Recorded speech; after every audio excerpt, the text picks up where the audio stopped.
want to learn how to differentiate a function like y equals the inverse sine of x, or y equals arc sine of x. And we don't have to go back to the definition of the derivative. We can use our tools of implicit differentiation, because this equation is equivalent to the equation sine of y equals x. And now we have an equation made up of all algebra parts that we know how to differentiate.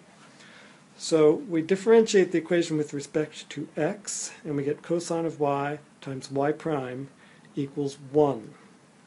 Then we solve for y prime, and we have our answer, but the answer is written in terms of y. Now to rewrite the answer in terms of x, we go back to this statement, sine of y equals x, and we use it to build a right triangle, where y is one of the angles, and x over 1 is the opposite over hypotenuse. And then we can figure out the third side by the Pythagorean theorem. And once we have the three sides of the triangle, we know all 6 of the trig functions from their ratio relationships.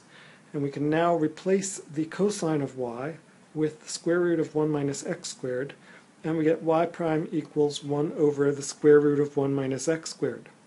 And in this way we have discovered that the derivative of the inverse sine function is, surprisingly, this algebraic function 1 over the square root of 1 minus x squared.